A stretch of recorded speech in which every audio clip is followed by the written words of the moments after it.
साधना के माता-पिता ने घरवालों के खिलाफ जाकर प्रेम विवाह किया था, जिससे नाराज़ होकर उसके घरवालों ने उससे सारा रिश्ता ख़त्म कर दिया था। उसके जीवन में बड़ों के आशीर्वाद की कमी हमेशा खलती थी। साधना के जन्म पर भी उसके घरवालों का दिल नहीं पसीजा। इन दोनों ने प्रेम विवाह किया ही था।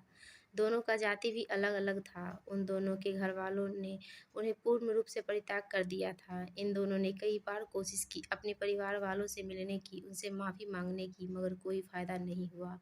अंत में अपनी किस्मत मानकर इन्होंने कोशिश छोड़ दी। साधना बचपन से ही बड़ी नटखट थी। उसकी शरारतें और मोहक मुस्कान सबका दिल जीत लिया करते थे। पड़ोसी हो या घर के लोग उस पर अपना जान छिड़कते थे। अपने माता-पिता की आँखों का तारा थी साधना। धीरे-धीरे साधना बड़ी हो गई। वह दिन भी जल्द आ गया जब साधना को पहली बार स्कूल जाना था। उस दिन मम्मी को बहुत चिंता हो रही थी। इतनी छोटी बच्ची स्कूल में कैसे रहेगी? मुझे ना देखकर कहीं रोएगी तो नहीं? साधना पहली बार इतनी देर के लिए उससे दूर हो रही थी। स्कूल ड्रेस में साधना किसी परी से कम नहीं लग रही थी। स्कूल बस स्टैंड तक छोड़ने पापा और मम्मी दोनों गए। बस आई और उसमें साधना बैठ गई। बस के जाते ही उन्हें ऐसा लग रहा था जैसे कलेजे का टुकड़ा उससे दूर हो रहे हों। जब 3 घंटे बाद साधना स्कूल से वापस आई तब उसके जान में जान आई। पहला दिन स्कूल का बहुत अच्छा था। साधना के कुछ दोस्त भी बन गए थे। उसने पहला दिन स्कूल की सारी बातें माँ से शेयर की। वह बहुत खुश थी। समय का चक्र चलता रहा और अब साधना 9 वर्ष की हो गई थी। स्कूल में भी उससे बहुत सारे फ्रेंड बन गए थे। नटखट होने के साथ ही वो पढ़ाई में भी बहुत अच्छी थी। कभी भी स्कूल से उसकी शिकायत नहीं आती थी। सब कुछ खुशहाली भरा चल रहा था। पर कहते हैं ना, हमेशा एक जैसा समय नहीं रहता है। एक बार साधना के पिता ऑफिस के टूर से बाहर गए थे। वहाँ से वह तो नहीं लौटे, उनकी मौत की खबर आई। रोड एक्सीडेंट में उसकी मृत्यु हो गई। घर में कोहराम मच गया था। साधना को समझ नहीं आ रहा था कि यह क्या हुआ। बाल-अमन बहुत सुलभ होता है। साधना को तो यही लग रहा था पापा आएँगे तो सब ठीक हो जाएगा। पर जब पापा की डेड बॉडी आई तो साधना को शायद थोड़ा अंदाज़ा हो गया था कि उसने अपने प्यारे पापे को खो दिया है, हमेशा के लिए। वह भी बिलख-बिलख कर रोने लगी। रोते-रोते वह बेहोश हो जाती थी। उसकी माँ के लिए यह दूसरा आघात था कि किसी तरह साधना की माँ ने खुद को सँभाला और साधना का ख़्याल रखने लगी। पूरे 15 दिन बाद साधना को होश आई। होश में आते ही पापा पापा की रट लगाती और फिर बेहोश हो जाती थी। उसकी माँ ने खुद को मजबूत किया और उनके खातिर अपनी गम भूल अपनी उनकी सेवा में जुटी रही। कुछ दिनों बाद साधना की हालत में सुधार होने लगी। धीरे-धीरे साधना अब नॉर्मल हो गई। स्कूल जाना भी अब उसने शुरू कर दिया था। उसकी माँ को पापा की जगह पर नौकरी मिल गई। साधना की माँ अब घर भी सँभालती और काम पर भी जाती थी। नटखट चुलबुली साधना अब गंभीर और समझदार हो गई। माँ से कभी कोई ज़िद नहीं करती और ना ही घर के काम में माँ का हाथ बटाती। माँ और बेटी अपनी दुनिया में रमे रहते, एक-दूसरे के लिए जितना कर सकते थे वह पूरी कोशिश करते कि दोनों में से कोई भी दुखी न हो। साधना की अब स्कूल खत्म हो रही थी। अब उसने कॉलेज में कदम रखा था। स्वतंत्रता तो उसमें कूट-कूट कर भरी थी। कॉलेज में जो कोई उसे देखता बस देखता रह जाता। हर लड़के का सपना था कि उसे साधना जीवन साथी के तौर पर मिल जाए तो उसकी ज़िंदगी स्वर्ग से भी सुंदर बन जाएगी। कुछ लड़के तो उसके चारों ओर चक्कर भी लगाते। कोई उसके पीछे-पीछे उसके घर तक भी आता। साधना इन बातों से अनजान थी। माँ हमेशा ही साधना को सीख देती कि पिता का साया सिर पे न होने के कारण तुम्हें और मुझे इन समाज में बहुत सावधानी से रहना होगा।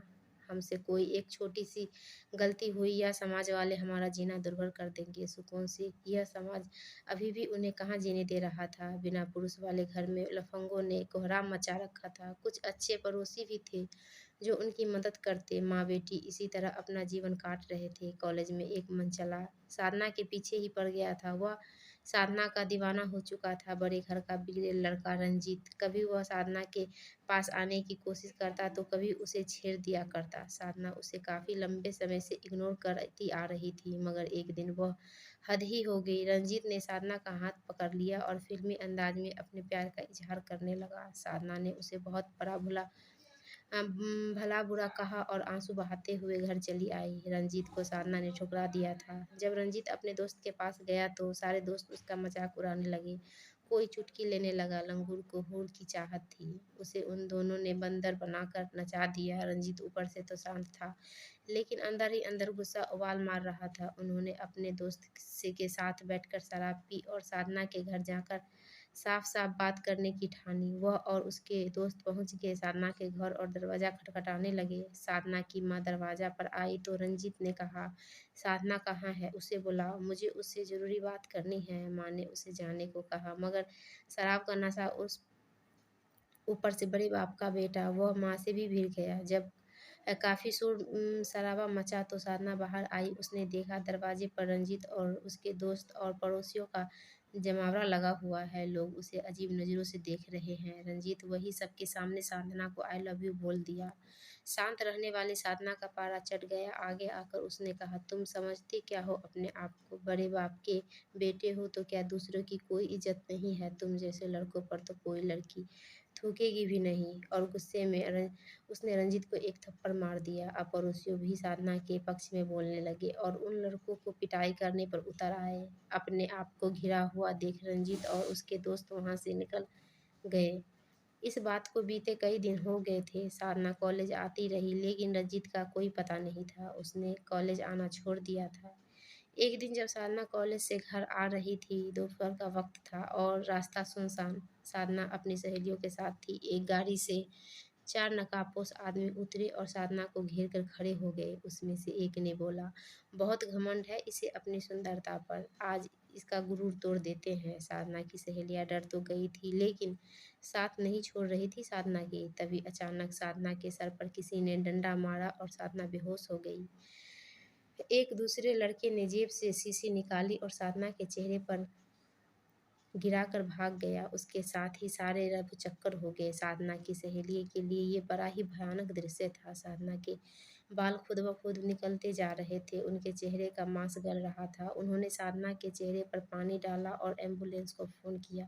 एम्बुलेंस आई और साधना को लेकर हॉस्पिटल पहुंच गए। साधना की माँ अपने कार्यालय में व्यस्त है। तभी उसके फ़ोन की घंटी बजती है। फ़ोन उठाते ही उधर से जो कुछ भी कहा जाता है वह सुनकर साधना की माँ की हालत ख़राब होने लगती है।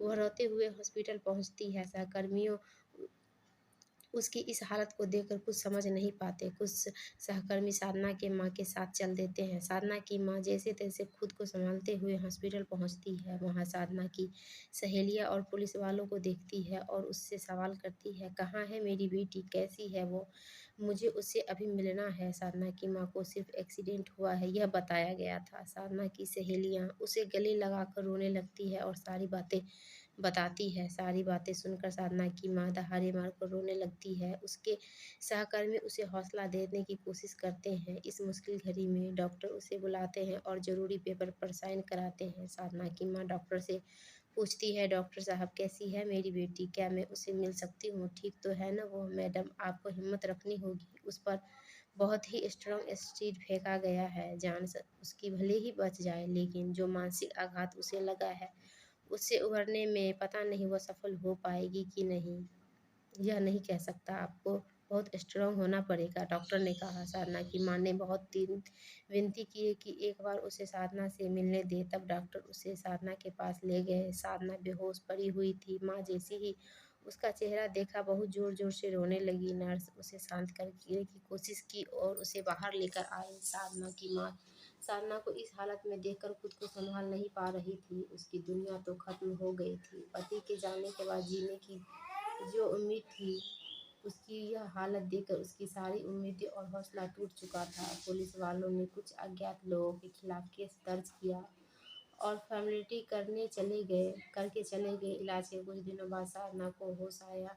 अपने बगल में बैठी माँ को देखकर उसकी आंखों से आंसू बहने लगे। माँ उसे हौसला देना चाह रही थी, लेकिन वह खुद ही अपना आंसू संभाल नहीं पाई। साधना अभी कुछ भी बोलने की स्थिति में नहीं थी, मगर लिखकर उसने पुलिस वालों को बताया कि उस पर एसिड अटैक के पीछे रंजीत का हाथ हो सकता है। पुलिस वालों ने रंजीत को उठा लिया और जमकर उसकी पिटाई की। रंजीत हार मान लिया और उसने स्वीकार किया कि उसने ही अपने 3 साथियों को मिलकर इस घटना को अंजाम दिया है। रंजीत के परिवार वालों यह जानकर आश्चर्य रह गए। कहा, अपने बेटे ऐसे बड़ी-बड़ी उम्मीदें लगा रखी थी उसने। उसके बेटे ने ऐसी नीची हरकत करके उसकी इज़्ज़त दागदार कर दिया। रंजीत के माता-पिता साधना को देखने हॉस्पिटल पहुँचे।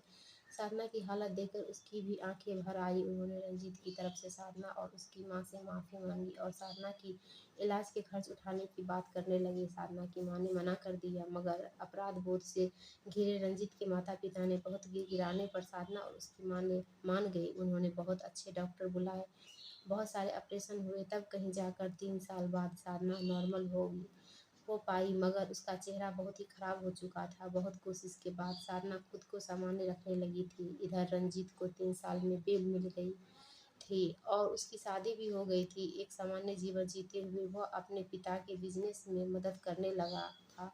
उसके लिए यह घटना नासमझी में की गई एक गलती थी, मगर उसकी यह एक गलती की इतनी बड़ी सज़ा थी साधना के लिए। यह बस साधना और उसकी माँ ही समझ सकती थी। साधना घर पर रहते-रहते थक चुकी थी। वह अब बाहर निकलना चाहती थी, मगर जब भी वह बाहर जाती उसे लगता हर कोई उसकी तरफ उँगली उठाकर उसे उसकी अतीत याद दिला रहा हो। अब उसे यहाँ बिल्कुल भी अच्छा नहीं लगता था। उसने अपनी माँ से कहा, माँ यहाँ मेरा मन नहीं लगता। जब भी कहीं जाऊँ तो लोग मेरे अतीत और मेरी सुंदरता के बारे में बात करने लगते हैं और सहानुभूति जताते हैं। माँ प्लीज़ कहीं और चलते हैं जहाँ मैं अपनी नए जीवन की शुरुआत कर सकूँ। माँ ने भी सोचा, ठीक ही तो कह रही है साधना। उन्होंने अपने कार्यालय से ट्रांसफ़र कराई और कुछ दिनों में पुणे शिफ्ट हो गए।